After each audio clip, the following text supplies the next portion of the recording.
Buenas noches a todos. Soy el Storyteller y estoy aquí para ayudarles a quedarse dormidos con estas historias de terror. Así que antes de empezar, asegúrense de suscribirse al canal y darle me gusta al video. Me encantaría saber de dónde son y a qué hora están viendo esto, así que déjenlo en los comentarios. Cuando estén listos, pónganse cómodos y relájense.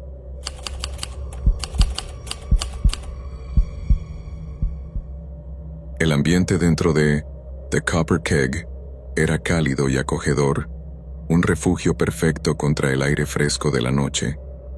El suave murmullo de las conversaciones se mezclaba agradablemente con el leve tintineo de la cristalería y la lista de reproducción indie folk que salía de los altavoces.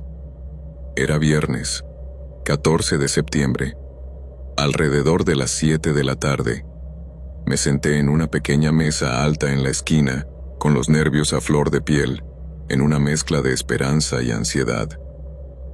Tenía 25 años y, después de semanas intercambiando bromas ingeniosas y fotos filtradas en Snapchat con un chico llamado Kyle, de 27 años, por fin iba a suceder.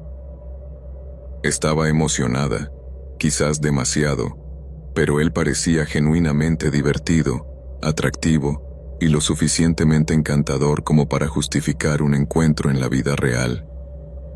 Bebí un sorbo de mi cerveza rubia, mirando hacia la puerta y alisando mi vestido por 10ª vez. Entonces, Kyle entró. Lo primero que me llamó la atención no fue su sonrisa ni su atuendo, sino el balanceo distintivo y pesado de sus pasos. Sentí un nudo en el estómago. No estaba simplemente achispado por haber bebido antes del partido, estaba indudablemente borracho. Me vio, sonrió con una confianza desequilibrada que sugería que pensaba que ya me había conquistado, y se tambaleó hacia la mesa, golpeándose la cadera contra una silla en el camino. «Hola», balbuceó, dejándose caer pesadamente en el asiento frente a mí.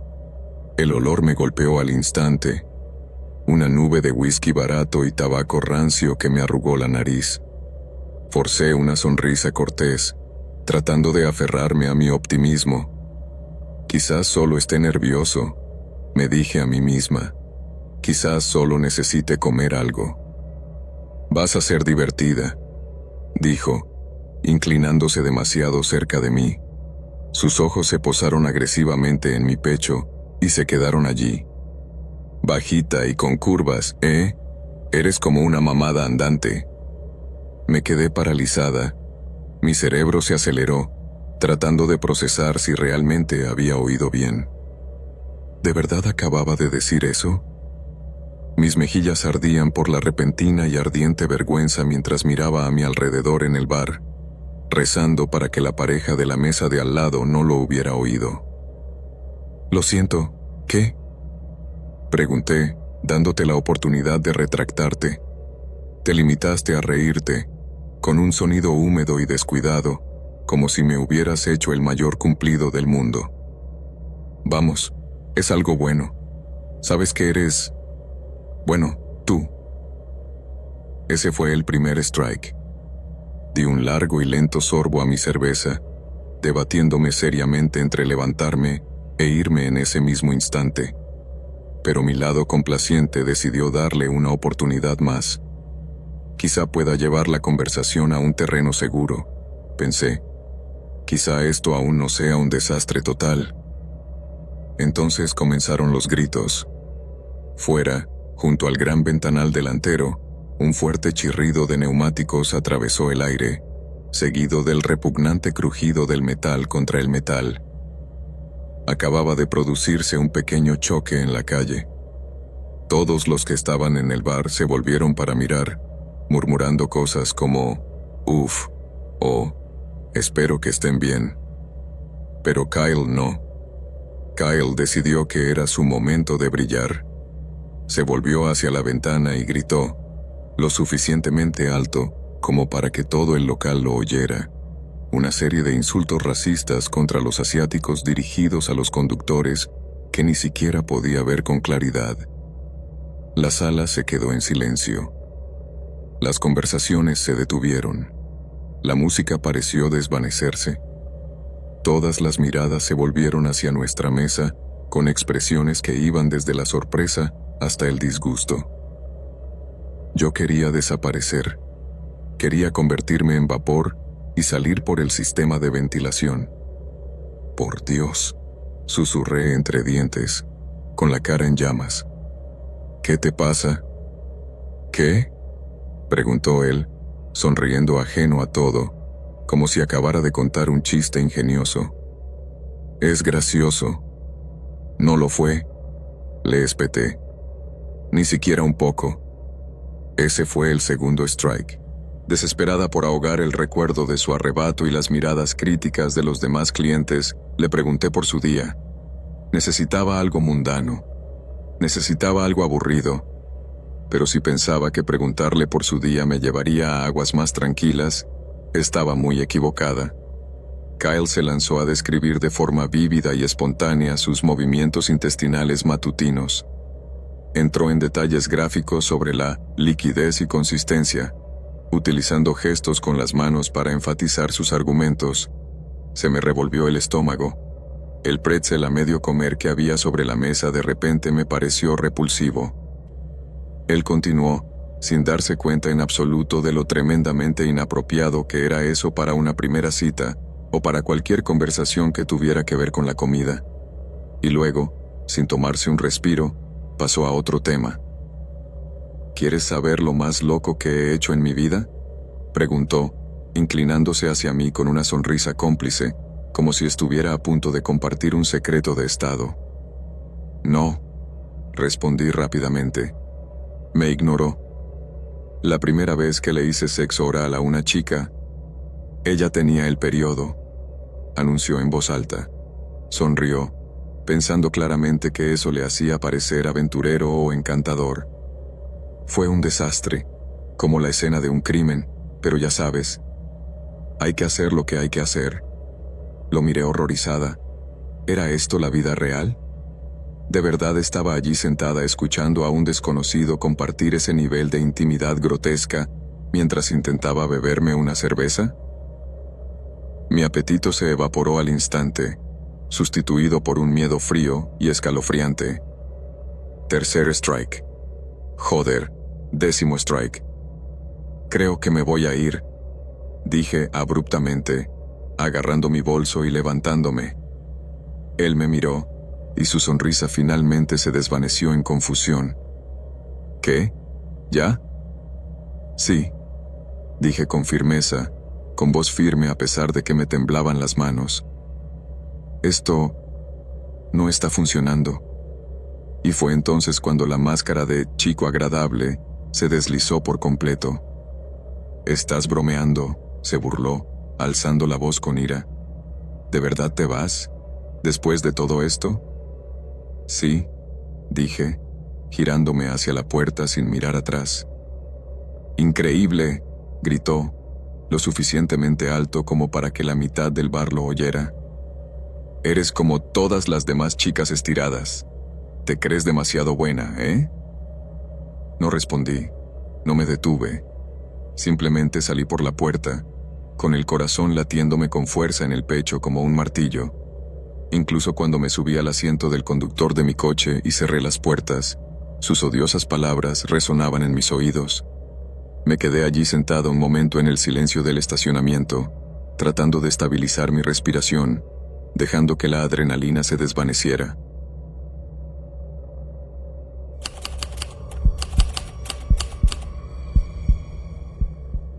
La noche comenzó con una normalidad engañosa. Había quedado para cenar con Simon, un actuario de 29 años, con el que había estado chateando por internet. En sus mensajes, parecía perfectamente normal, divertido, educado, quizá un poco seco, pero lo suficientemente encantador.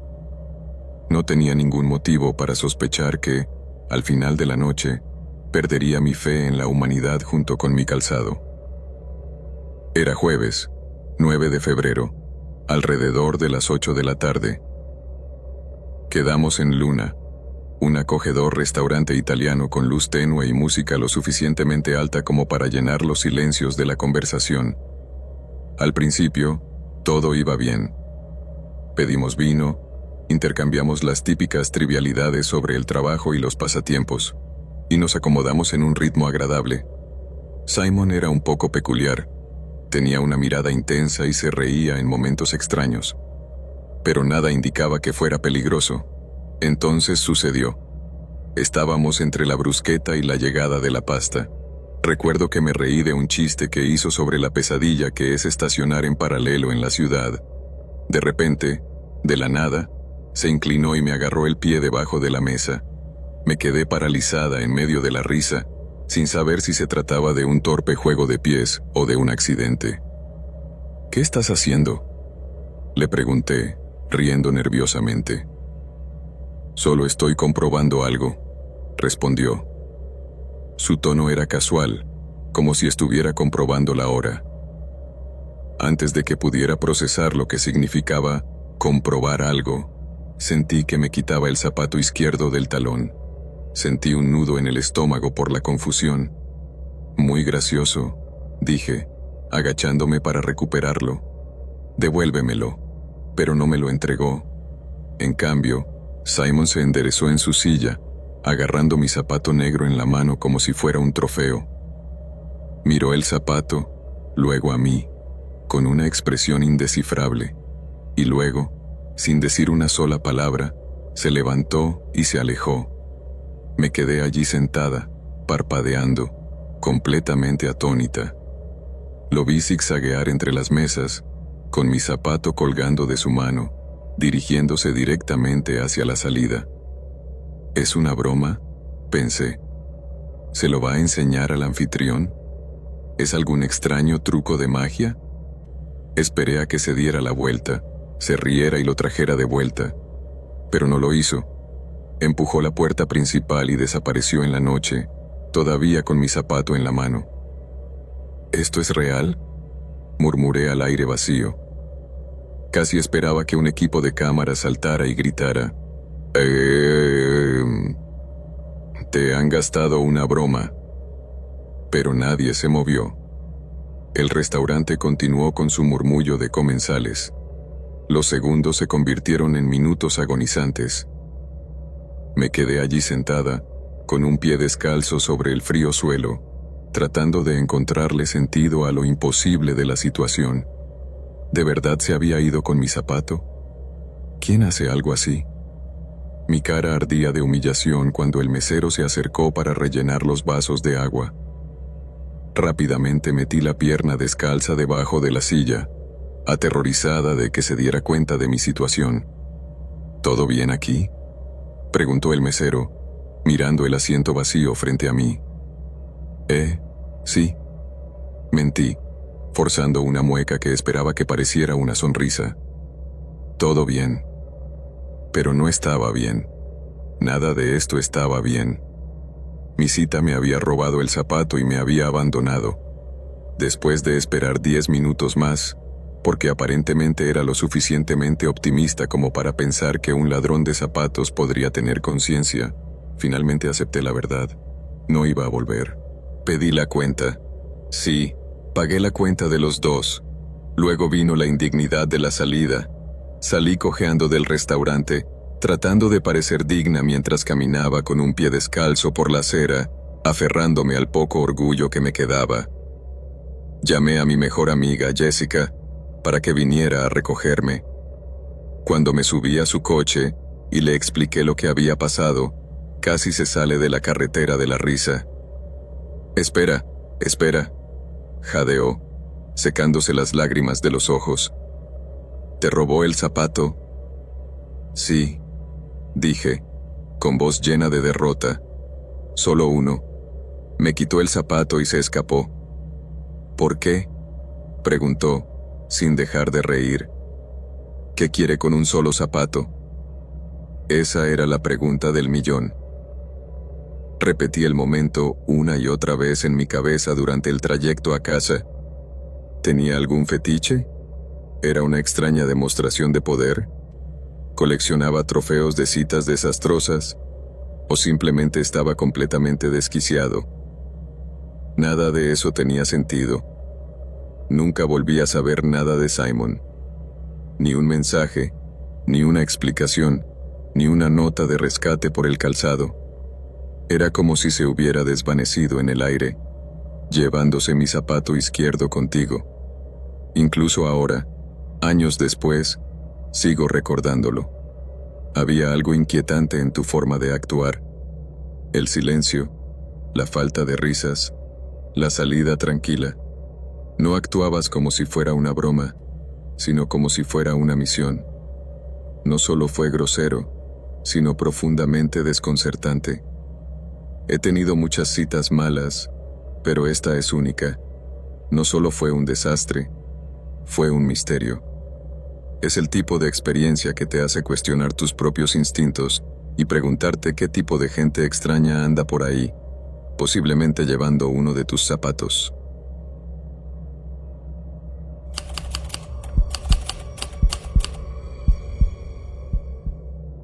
La vinoteca era una pesadilla sensorial.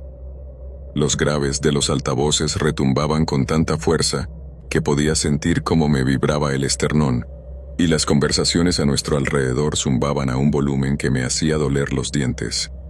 Me apoyé contra la pared de ladrillo visto, con los brazos cruzados a la defensiva, asintiendo y sonriendo como un muñeco bobblehead mientras Ethan parloteaba, excepto que no entendía ni una sola palabra de lo que decía.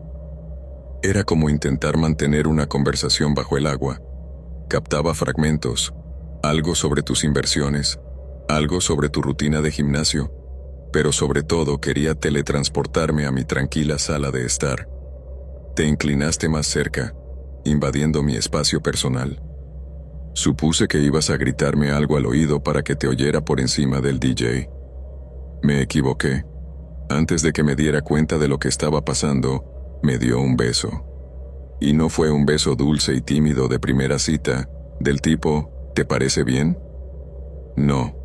Fue un beso descuidado, húmedo y agresivo. Me pareció descoordinado y desesperado, como si intentara devorar la mitad inferior de mi cara. Me quedé paralizada, completamente atónita, con los ojos muy abiertos, mientras él seguía adelante, totalmente ajeno a mi rígido lenguaje corporal. La gente pasaba a nuestro lado, empujándome los codos, y yo estaba pegada a la pared en una escena que parecía un mal drama adolescente que había salido terriblemente mal. Después de lo que parecieron 5 minutos interminables, aunque probablemente solo fueron 10 segundos, logré alejarme. Fingí un enorme bostezo, cubriéndome la boca. «Lo siento mucho», grité por encima de la música, haciendo acopio de toda la cortesía que mi madre me había inculcado. «Estoy muy cansada. Creo que el vino me ha sentado mal. Tengo que irme a casa». Parecía decepcionado, como un cachorro al que le han negado una golosina, pero no me importó. Murmuré algo sobre una reunión temprano por la mañana y, literalmente, salí corriendo hacia la puerta. Fui a casa, me lavé la cara, me puse el pijama y enterré el recuerdo. Solo había sido una mala cita. Una anécdota vergonzosa. Nada más. Pasaron las semanas. Luego los meses.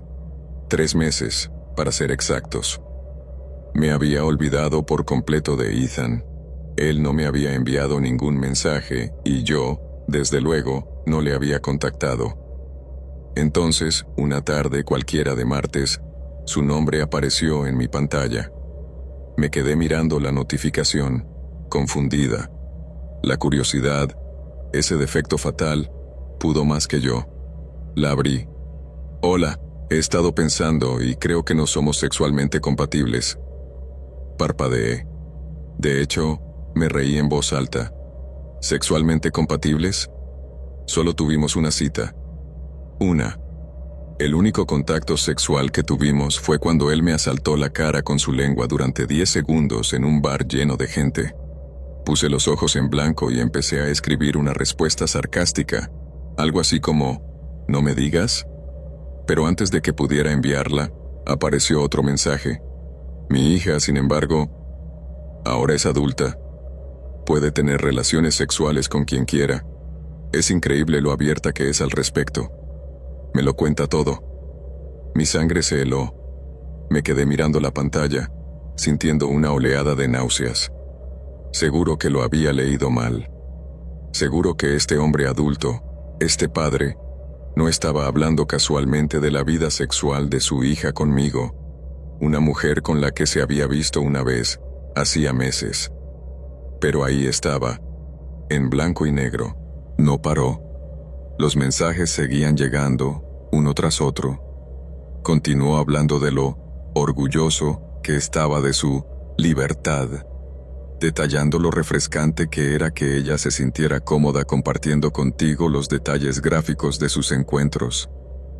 Quería tirar mi teléfono al otro lado de la habitación. Se me revolvió el estómago. No era solo una conversación incómoda, era algo profundamente perturbador. Me pareció siniestro. Se me puso la piel de gallina y me temblaban las manos. No respondí. ¿Qué podía decir? Qué bien, Ethan. Por favor, no me vuelvas a hablar nunca más. Lo bloqueé inmediatamente. Borré el hilo. Me quedé sentada en mi cocina, tratando de sacudirme la sensación de estar cubierta de limo. Pero el encuentro me perseguía. No dejaba de pensar en la vinoteca, en la forma en que me había besado con esa extraña prepotencia.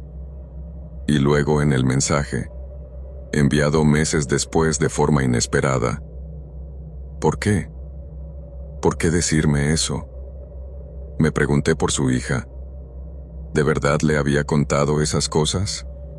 Era una joven ingenua que pensaba que solo estaba creando un vínculo con su papá, sin darse cuenta de que él estaba tergiversando su confianza para convertirla en algo grotesco que compartir con extraños. O, aún más oscuro, ¿se lo estaba inventando todo? ¿Era una fantasía enfermiza que se estaba construyendo en su cabeza? En cualquier caso, me repugnaba. Me hizo desear no haber deslizado nunca hacia la derecha. Esa noche no pude dormir. No dejaba de imaginarme tu rostro bajo las luces estroboscópicas del bar, con tu aspecto tan normal, tan corriente. Pensé en las otras mujeres con las que podrías haber salido, en las otras personas que se sentaban frente a ti, sin darse cuenta de la podredumbre que se escondía bajo la superficie. Y lo más aterrador de todo, ¿y si no me hubiera ido temprano esa noche? ¿Y si te hubiera dejado acercarte más? Me estremecí, subiéndome el edredón hasta la barbilla, agradecida por el instinto que me había dicho que huyera.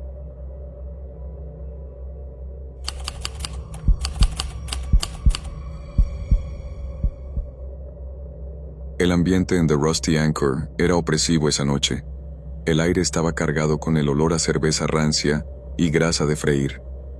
Se sentía pesado, como si se estuviera gestando una tormenta incluso antes de que yo entrara por la puerta. Mi intuición me había estado insistiendo toda la tarde para que cancelara.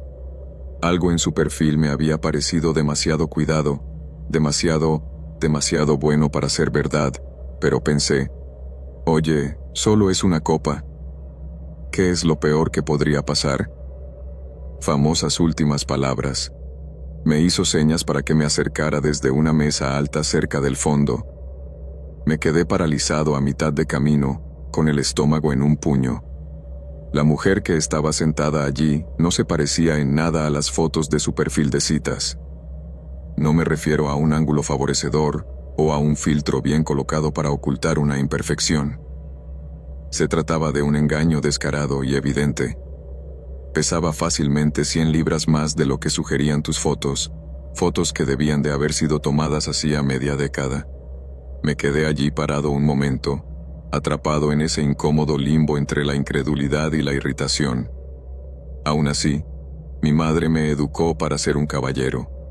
Ya había conducido 20 minutos para llegar hasta allí, así que me dije a mí mismo que al menos podía salvar la velada con una copa y una conversación educada. Puse mi mejor sonrisa de «Todo está bien». Me acerqué y me presenté. «Hola, Mark. Encantado de conocerte. Ella me devolvió la sonrisa, ajena por completo a mi sorpresa interna, y empezó a charlar como si nada pasara. Me senté, todavía tratando de recalibrar mis expectativas, cuando ella inmediatamente llamó al camarero. «Tomaré un vodka con arándanos», le dijo, señalándome con el pulgar. «A su cuenta».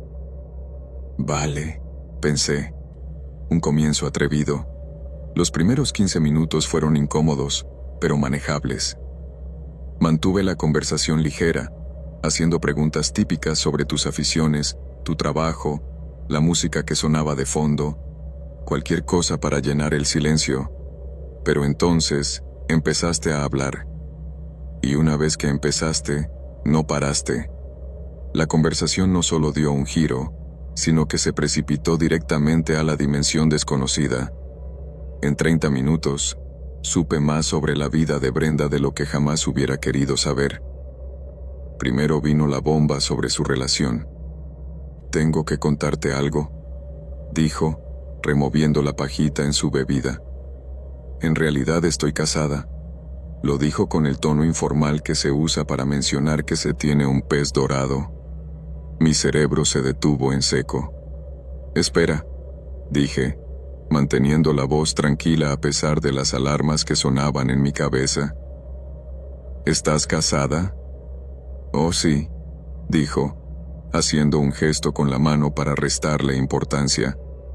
«Pero no te preocupes por él, está en la cárcel». Parpadeé rápidamente. «¿En la cárcel?» «Sí», dijo, dando un largo sorbo. «Lleva un tiempo encerrado. Quiero decir, ya no estamos juntos, ¿sabes? Es solo un trámite burocrático». No lo sabía. Ya no sabía nada. Mi mente iba a toda velocidad, tratando de procesar la logística de salir con una mujer casada cuyo esposo estaba actualmente encarcelado. Pero Brenda no había terminado, ni mucho menos. «Y ahora estoy mucho mejor», continuó, acelerando el ritmo de su discurso. «Llevo 12 días sin consumir heroína». «Heroína». Mi estómago dio literalmente un vuelco. ¿12 días? Eso no es un hito en la recuperación. Son menos de 2 semanas. Apenas se ha salido de la fase de abstinencia. La miré fijamente, sin saber muy bien cuál era el protocolo social en ese momento. ¿Debía chocar los 5 con ella? ¿Asentir solemnemente? ¿Salir corriendo y gritando? Seguía pensando en el marido en la cárcel. «Ah, y tengo 3 hijos», añadió, casi como un comentario al margen. «Pero, ya sabes, ahora mismo están en el sistema». El sistema. Mi cerebro entró en cortocircuito. Me sentí como si estuviera viendo un tren descarrilar a cámara lenta, incapaz de apartar la mirada mientras los vagones se amontonaban. Casada, prisión, heroína, acogida temporal. Cada dato era un pesado ladrillo que me lanzaban a la cabeza. Ella seguía hablando, completamente ajena a mi creciente horror. Se lanzó a contar una enrevesada historia sobre los delitos de su esposo, sus problemas con los servicios de protección infantil y sus locos ex amigos. Yo me quedé allí sentada, asintiendo mecánicamente, con la mente gritando: «¿Cómo he acabado aquí?». Esto no es una mala cita, es un documental sobre crímenes reales en proceso. Miré mi reloj, desesperado por encontrar una estrategia de salida. Estaba tan absorta en su monólogo sobre su agente de libertad condicional que ni siquiera se dio cuenta de que yo había desconectado mentalmente hacía 10 minutos. Finalmente, hizo una pausa para tomar aire. Aproveché el momento. «¿Sabes?», dije, esbozando una sonrisa forzada y apologética. «Me acabo de dar cuenta de que mañana tengo que madrugar mucho. Tengo una reunión importante. Probablemente debería irme». Su rostro se entristeció, pero se recuperó rápidamente. «Oh, está bien». Busqué en mi cartera, saqué un billete de $20 y se lo entregué directamente al camarero. «Esto debería cubrir mis bebidas», dije, enfatizando la palabra Miss lo suficientemente alto como para que ella lo oyera. De ninguna manera iba a pagar tu vodka con arándanos después de la bomba que acababas de soltar. Cuando me levanté para irme, me miraste con ojos llenos de resignación esperanzada. Entonces, ¿crees que podríamos volver a hacer esto alguna vez? Casi me echo a reír por la pura histeria. Te lo diré, mentí, evitando el contacto visual mientras me dirigía hacia la puerta. El aire fresco de la noche me golpeó como una bofetada en la cara, e inhalé profundamente, tratando de purgar la sensación del bar de mis pulmones. Mi corazón latía con fuerza, mis manos estaban sudorosas. De camino a casa, repasé la noche en mi cabeza, cada detalle peor que el anterior. El engaño fue malo, pero la confesión casual de una vida en caos total fue aterradora. Pensé en tus hijos y sentí una punzada de compasión, pero luego recordé el engaño, el esposo, la heroína, y la compasión se evaporó en un alivio por estar lejos de todo eso. Borré tu número en cuanto llegué a mi casa. Te bloqueé en la aplicación. No estaba dispuesto a arriesgarme a que aparecieras en mi teléfono dentro de 6 meses con un nuevo drama. Capítulo cerrado. Bloqueado. Quemado.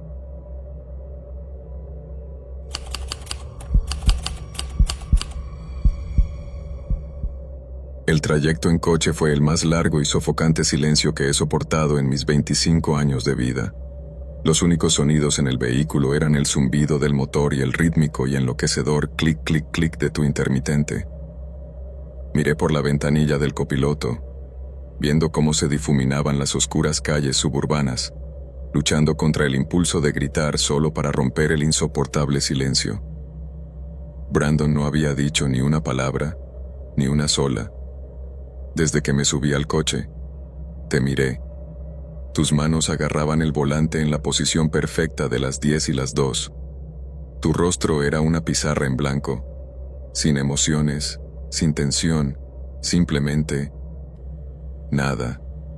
Sin charla trivial, sin te ves bien, sin el tráfico está mal, solo un vacío. No había empezado así. Cuando coincidimos en la aplicación, tus mensajes eran normales, incluso amistosos. Habíamos intercambiado bromas sobre The Office, hablado de nuestras bandas locales favoritas y decidido dónde cenar en nuestra primera cita. No era muy hablador por mensaje, pero supuse que solo era reservado. Pensé que al conocernos en persona saldría a relucir su personalidad. En cambio, me sentía como si estuviera sentada frente a una figura de cera. Desde el momento en que nos sentamos en el restaurante, supe que algo iba mal. ¿Qué tal tu día?, le pregunté, desplegando la servilleta. Bien, respondió. Inmediatamente bajó la vista al menú. Me reí ligeramente, pensando que daría más detalles. No lo hizo. Bueno, pensé, quizás solo esté muy nervioso. ¿A qué te dedicas?, le pregunté, intentando otro enfoque. A la tecnología, respondió. Ni siquiera levantó la vista. Tecnología, genial. ¿En qué tipo de cosas trabajas?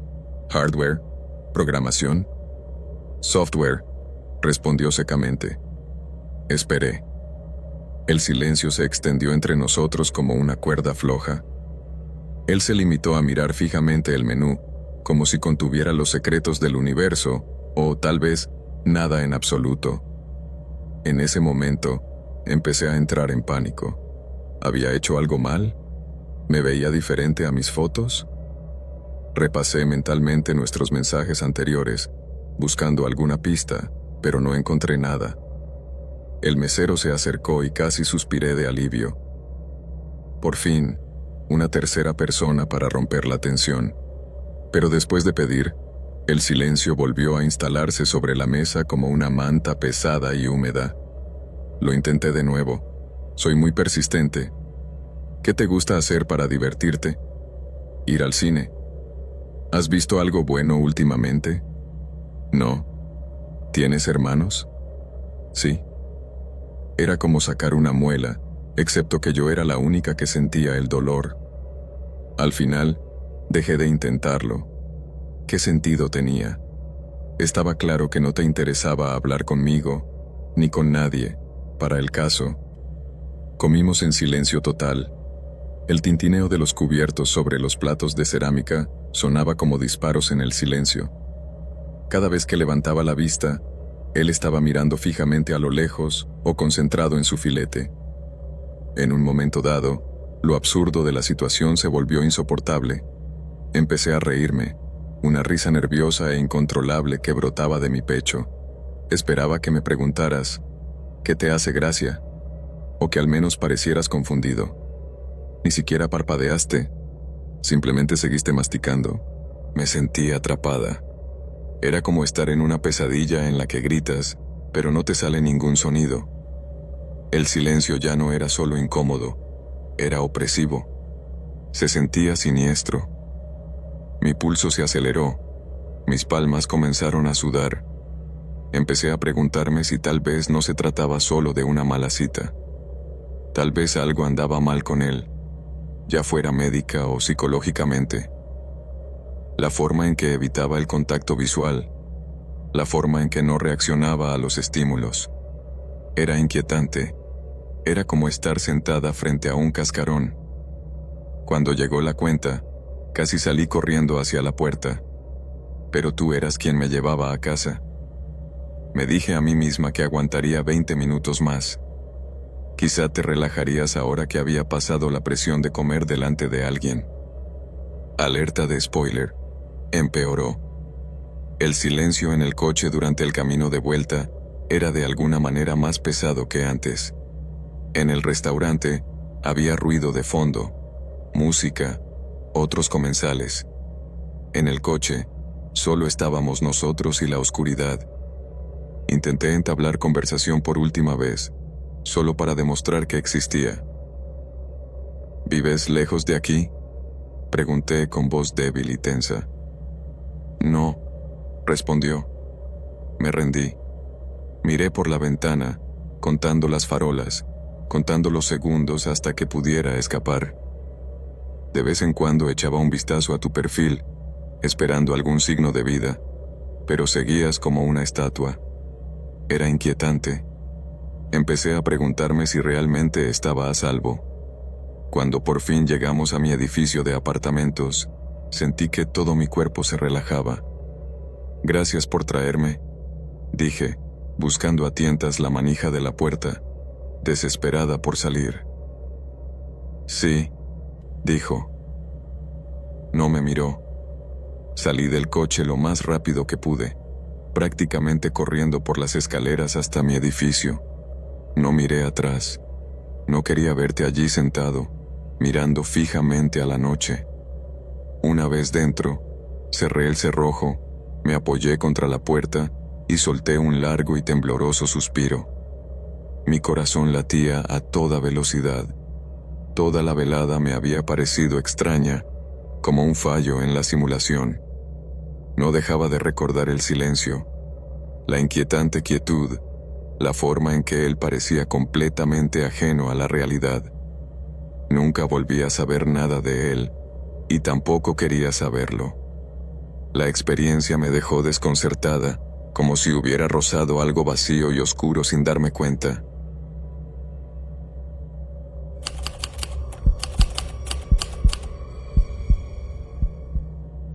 Me senté allí nerviosa, removiendo mi capuchino y mirando hacia la puerta cada pocos segundos. El Café Savoy estaba muy concurrido ese domingo por la tarde, y los techos altos y el ruido de la porcelana creaban un estruendo que no ayudaba a calmar mi ansiedad. Era una cita a ciegas, organizada por un amigo común que juraba que nos llevaríamos bien. Es noruega, me había dicho mi amigo. Segura de sí misma, inteligente y encantadora, una cara nueva en la muy unida comunidad de expatriados de Praga. Thomas, ese soy yo, estaba escéptico pero curioso. Cuando Ingrid entró, el mundo pareció detenerse por un momento. Era llamativa, con una elegancia natural. Alta, rubia, con un abrigo que parecía hecho a medida y caro. Me vio y le saludé con la mano, sintiendo una extraña mezcla de emoción e intimidación. Esto podría ser el comienzo de algo, pensé. Me levanté para saludarla. Ella sonrió cortésmente, aunque había cierta cautela en su expresión, una frialdad que atribuía a los nervios de la primera cita, o quizás simplemente a la reserva nórdica. Entablamos conversación con naturalidad. Ella era ingeniosa y aguda. Su inglés era impecable, con solo un ligero acento melódico. Yo hacía todo lo posible por seguirle el ritmo, por parecer tan interesante como ella. Hablamos de Praga, de las peculiaridades de vivir en el extranjero y de la extraña camaradería que se forma entre los expatriados en una ciudad que no es la suya. Parecía interesada, asintiendo con la cabeza a mis historias, aunque se mantenía algo distante emocionalmente. Aún así, sentí que la cita iba bien. El café estaba bueno, la conversación fluía, y tú no habías mirado el reloj ni una sola vez. Entonces mencioné a mi amigo noruego. Era un comentario inocente, del tipo que se hace cuando se intenta establecer una buena relación y encontrar puntos en común. ¿Eres de Oslo? ¡Qué guay!, dije, inclinándome hacia ti. De hecho, tengo un amigo noruego aquí en Praga. Es un tipo estupendo. ¿Lo conoces por casualidad? Se llama Lars. En cuanto pronuncié el nombre, la temperatura de la mesa bajó 20 grados. La vi quedarse paralizada. Su sonrisa cortés se evaporó al instante, sustituida por una mirada que no supe interpretar. ¿Era sorpresa? ¿Asco? ¿Molestia? Me miró fijamente, entrecerrando ligeramente sus ojos azules, y el ambiente entre nosotros se volvió pesado y sofocante. Me reí nerviosamente, sin saber muy bien qué había dicho mal. Ya sé que es un país grande, pero los círculos de expatriados aquí parecen bastante pequeños, así que pensé. No me dejó terminar. Sin decir una sola palabra, echó hacia atrás la silla, cuyas patas chirriaron contra el suelo de parqué. Se levantó, cogió su abrigo y se marchó. Sin explicación, sin un «encantada de conocerte», ni siquiera una mirada atrás. Simplemente se fue. Me quedé allí sentada, atónita, con la boca ligeramente abierta. El silencio en nuestra mesa era ensordecedor en contraste con el bullicio del café. Lo primero que pensé fue que la había ofendido profundamente, aunque no podía entender cómo. Mi mente se aceleró, repitiendo la conversación, tratando de identificar el momento exacto en que todo había salido mal. ¿Era Lars? ¿Una palabrota en noruego? ¿Lo había pronunciado mal? Sentí como un rubor de vergüenza me subía por el cuello al darme cuenta de lo que acababa de pasar. La gente de las mesas cercanas miraba al chico al que acababan de dejar plantado. Cuando finalmente salí de la cafetería, todavía desconcertado y con el ego herido, decidí enviarle un mensaje de texto a Lars. Era una de esas personas que parecían conocer a todo el mundo en Praga, y si alguien podía arrojar luz sobre lo que había pasado, era él. «Hola, tengo una pregunta rara», escribí, deteniéndome en la acera para escribir. ¿Conoces a una mujer noruega llamada Ingrid? Alta, rubia, un poco intensa. La respuesta llegó casi de inmediato. Sí. ¿Por qué? Dudé antes de responder. Acaba de salir corriendo de una cita a ciegas conmigo en cuanto mencioné tu nombre. ¿Sabes por qué? Hubo una larga pausa. Los 3 puntos aparecieron y desaparecieron varias veces. Cuando por fin llegó su mensaje, casi podía oír el tono avergonzado a través de la pantalla. Ah, sí. Puede que sea culpa mía. Nosotros nos liamos la semana pasada. No acabó bien. Se me hizo un nudo en el estómago. Por supuesto, el mundo de los expatriados en Praga no solo era pequeño, era microscópico. ¿Qué probabilidades había de que la única persona que mencionara en la conversación, para romper el hielo, fuera precisamente la razón por la que ella probablemente había renunciado a los hombres por completo. Me sentí frustrado y humillado a partes iguales. No era de extrañar que ella hubiera reaccionado así. Para ella, probablemente yo parecía una especie de cómplice de una broma de mal gusto o, peor aún, un espía enviado por Lars. Se lo dije a Lars, y él respondió con un simple: «Mala suerte, amigo. No era mi intención sabotearte». Su respuesta solo me molestó más. «Podrías haberme avisado», murmuré al teléfono. Todo esto ya era bastante incómodo sin que ella pensara que estaba echando sal en una herida reciente. La conversación terminó ahí, pero la experiencia se me quedó grabada. Durante los días siguientes, no pude dejar de recordar el momento en que se marchó, lo definitivo que fue. Me pregunté si debería haberlo manejado de otra manera, si debería haberla perseguido para explicarle, pero, ¿qué podría haber dicho? ¿Siento que mi amigo sea un idiota? Al final, se convirtió en una de esas historias que contaba con una mezcla de vergüenza y humor, una advertencia sobre los peligros de salir con alguien en una comunidad pequeña e interconectada. No era la primera vez que los círculos tan unidos de Praga habían dado lugar a un encuentro incómodo, y probablemente no sería la última. Aún así, la lección estaba clara. Hay que andar con cuidado cuando se juega al juego de «conoces a tal y tal», porque en una ciudad como Praga, nunca se sabe quiénes se han cruzado antes, a quienes les han roto el corazón y cuánta historia puede haber detrás de una presentación cortés.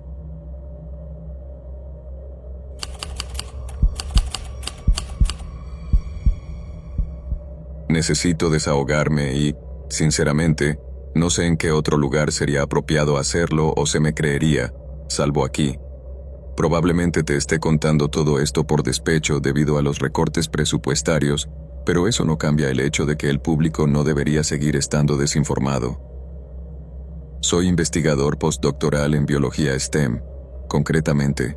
No quiero dar demasiados detalles, ya que quiero contarles estas experiencias antes de que alguien decida que soy demasiado persuasivo y se deshaga de mí. Lamento no poder decirles en qué universidad hice mi doctorado, pero puedo decirles que fue en Estados Unidos, que soy estadounidense y que era una de esas jodidas instituciones solo para graduados, principalmente medicina y doctorado.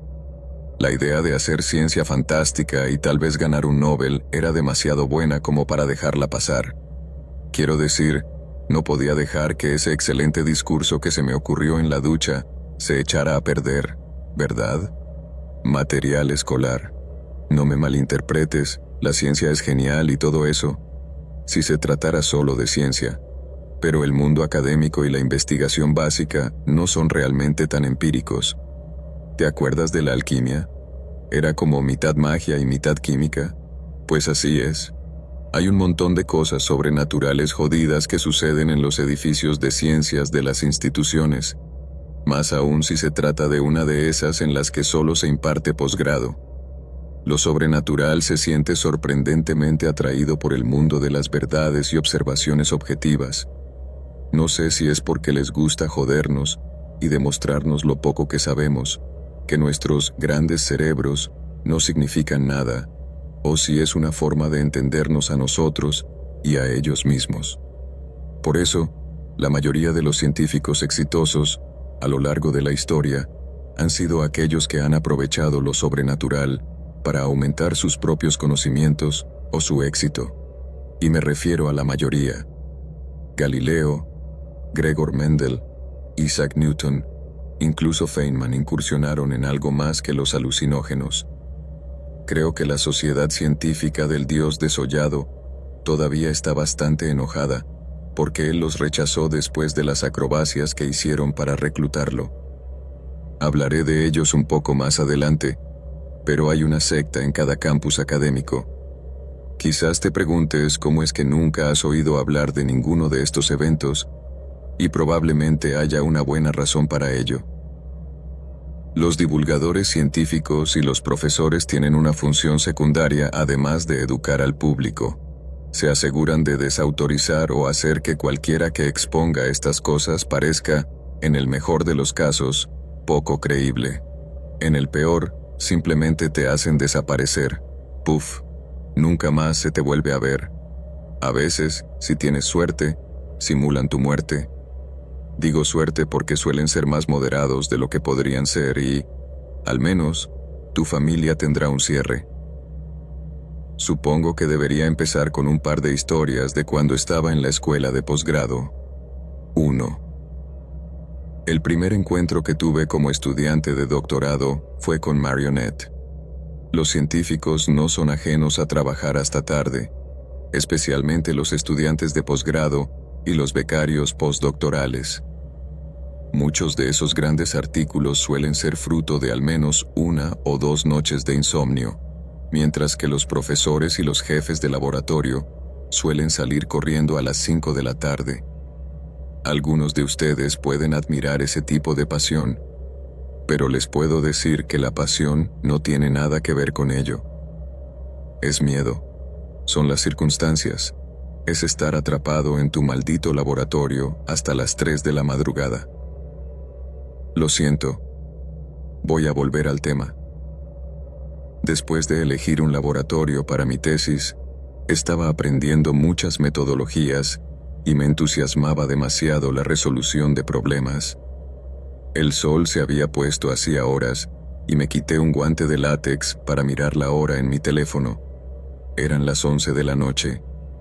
Decidí que ya era suficiente por ese día y recogí mis cosas para bajar a la primera planta, ya que nuestro laboratorio estaba en la segunda.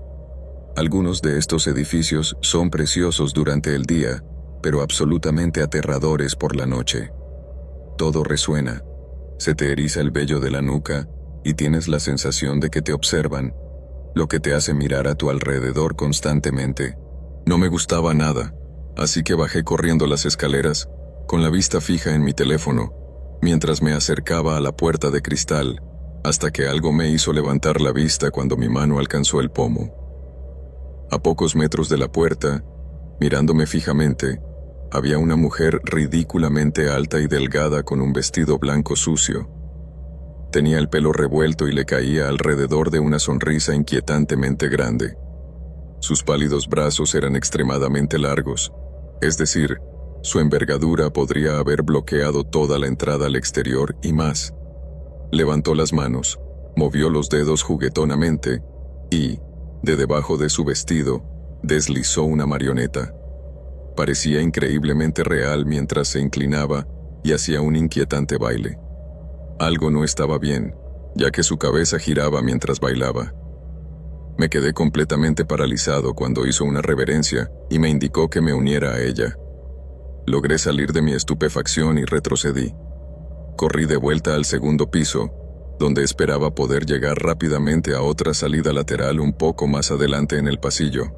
No podía llegar fácilmente a mi coche desde allí, pero pensé, que le den, si corro lo suficientemente rápido, podré llegar al hospital que hay al final de la calle.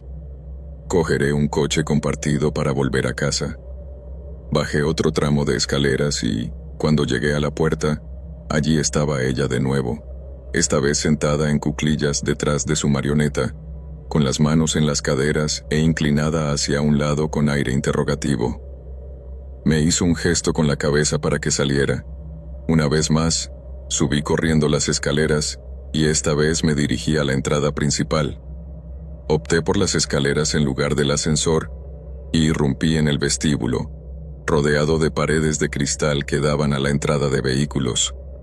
Di una vuelta por el interior del vestíbulo tratando de espiar alrededor de los pilares de hormigón de la parte delantera cuando oí un suave tap tap tap procedente del panel de cristal a unos metros de mí. Ahí estaba otra vez, justo contra el cristal, pero ahora podía verlo completamente. No era un títere, era el cadáver de una mujer joven. Su rostro desgarrado estaba inmovilizado en una sonrisa grotesca.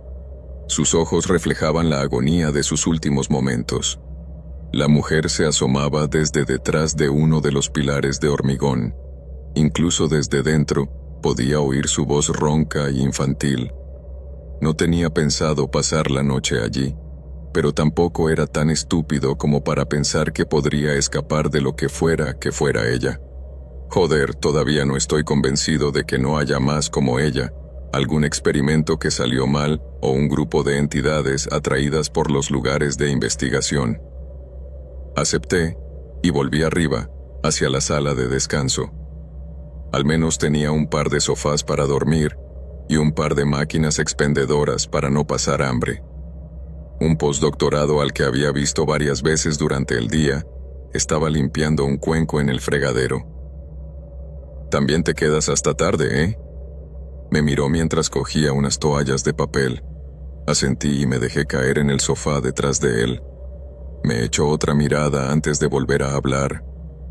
«Al menos eres lo suficientemente inteligente como para no intentar pasar por encima de ella. No te preocupes, se va a las 3 de la madrugada. Puntualmente. Siempre». Abrió un armario y me lanzó uno de sus paquetes de ramen. «Intenta planificar tus experimentos en función de ella la próxima vez. O asegúrate de traer algo para estar más cómodo. A veces es inevitable». Pasamos la noche hablando y nos hicimos amigos rápidamente. Todavía sigo hablando con él. Aprendí que todo el mundo la llamaba Marionette por razones obvias.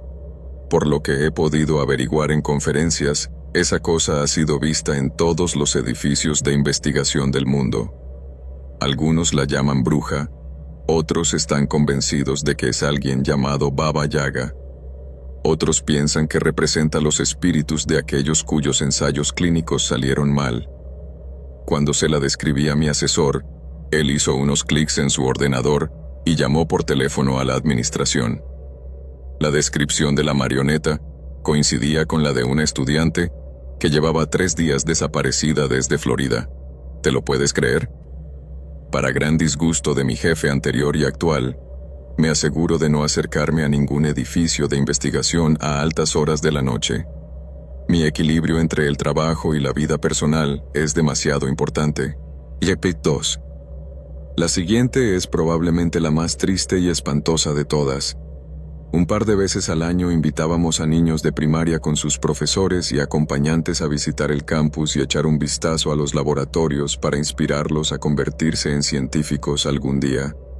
Lo sé, es una mierda, pero supongo que los descubrimientos científicos deben continuar. Por lo general, se trata de niños de escuelas desfavorecidas, escuelas para niños con discapacidades auditivas, ceguera, etc. Se tomaban precauciones adicionales con el pretexto de la seguridad del laboratorio. Se seleccionaban unos cuantos laboratorios, y la escuela trazaba la ruta que seguirían los niños y colocaba tótems a intervalos para alejar cualquier evento sobrenatural. Mientras siguieran la ruta, normalmente no había problemas. Si alguna vez has estado en uno de estos lugares, habrás notado diferentes objetos decorativos en los escritorios de las personas, en las puertas de las oficinas o encima de las entradas de los edificios, que se explican como peculiaridades que los estudiantes y profesores utilizan para hacer el espacio más divertido. En primer lugar, escuchar la palabra diversión de la mayoría de los profesores debería hacerte sospechar inmediatamente.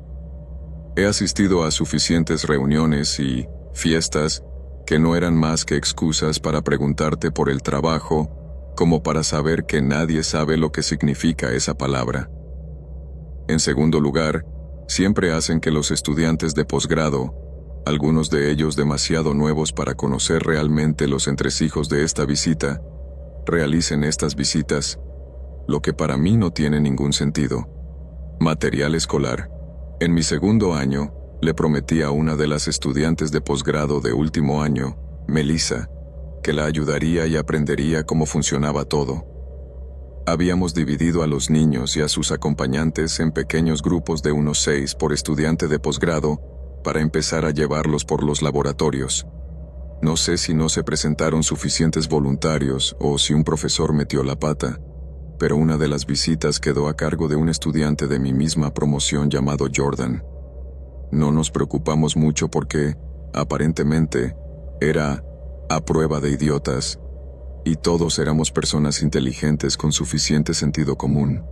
Nuestro grupo fue uno de los primeros en salir, mientras que el resto se quedó atrás y habló con los niños en una de nuestras aulas más grandes mientras comían sándwiches.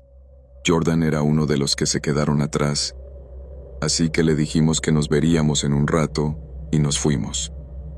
Nuestros chicos se lo pasaron muy bien. Se les abrieron los ojos ante todas las brillantes imágenes fluorescentes bajo los microscopios. Se quedaron boquiabiertos y chillaron ante los órganos y ratones conservados en frascos. Y se quedaron completamente absortos, mientras uno de los profesores entraba en demasiados detalles durante demasiado tiempo sobre su trabajo. Volvimos a la sala de conferencias y los niños corrieron a ver a sus amigos de los otros grupos y a entretener a los que estaban a punto de salir con historias de lo que habían visto. Cuando me fijé en que Jordan estaba sentado en primera fila con el teléfono, atiborrándose de comida. Preocupada, Melissa se acercó para llamar su atención. «Oye, Jordan, ¿no deberías seguir guiando a tu grupo por la visita?» «Oh, enviaron a otro guía cuando salimos, así que él se encargó de ellos», dijo con la mano sobre la boca. Parecía un tipo agradable. Supongo que lo enviaron en el último momento. ¿Qué? No enviaron a nadie en el último momento. Todos los guías que debían estar aquí están aquí. Aún así, tendría una insignia. ¿Viste una insignia?, exclamó Melissa. No, pero llevaba su bata de laboratorio y un acompañante adulto seguía con los niños, así que estoy seguro de que están bien. Jordan. Melissa se tensó. No había nadie más en esa lista ni sustitutos, de eso estoy segura. No hacen sustituciones de última hora. Por favor, dinos cómo era y dónde empezaron. ¿Se dirigieron al primer laboratorio? Jordan se sentó y pensó un momento antes de decir que no recordaba la cara del hombre. Recordaba haberlo mirado directamente todo el tiempo que hablaron, y sin embargo, en cuanto se dio la vuelta, ¡puf!, se quedó en blanco. Lo que sí recordaba era que tenía un modo de andar extraño. Caminaba girando hacia adelante y tenía las piernas muy arqueadas. Sus brazos se abrían un poco mientras caminaba, nunca completamente a los lados. Cuando estaba parado, giraba las muñecas en direcciones opuestas de vez en cuando, con un suave crujido audible. Cuando le entregó el grupo de turistas, dijo que se dirigió hacia el nuevo edificio de investigación que estaban construyendo al otro lado de la calle. Hasta ahora solo habían amueblado la primera planta con bancos, pero pensó que el hombre quería mostrarles dónde se trasladarían algunos de los antiguos laboratorios. Cuando el hombre se dio la vuelta y los condujo a través del césped, lo oyó silbar una extraña melodía antes de decir: «Hay que tener en cuenta el pasado antes de construir el futuro». Sinceramente, es muy inspirador que haya superado sus discapacidades para llegar tan lejos. Necesitamos más gente como él. Jordan le dio un mordisco al pepinillo de su plato. La expresión de Melissa se volvió temerosa y nos fuimos para alertar al profesorado. Nos dijeron que sería mejor que la escuela se encargara de resolverlo, así que nos dividimos para registrar todo el campus. Melissa, Jordan y yo nos dirigimos hacia la nueva construcción para asegurarnos de que no se hubieran perdido por el camino, con la secreta esperanza de que estuvieran siendo retenidos como rehenes por un artista callejero demasiado entusiasta. El edificio parecía completamente intacto, las puertas seguían cerradas, pero después de dar una vuelta rápida, Jordan dijo que podía ver movimiento a través de una de las ventanas. Avisamos a la policía del campus y vinieron a echar un vistazo dentro. No habían estado dentro más de 5 minutos cuando uno de los agentes salió corriendo y vomitó en la acera. El otro agente le seguía de cerca, con una expresión de terror y repugnancia que nunca había visto en nadie. Nos pidieron que nos alejáramos mientras pedían refuerzos y pronto los agentes invadieron toda la zona, pero dijeron que no habían encontrado rastro del hombre. Los equipos forenses llegaron poco después, mientras nosotros nos quedábamos allí. Material escolar, Su entrada fue seguida de exclamaciones de horror. Salieron solemnemente con varios frascos de 500 mililitros y uno de 2 litros llenos hasta el borde de vísceras. El olor era horrible, incluso fuera. Melissa empezó a sollozar inmediatamente.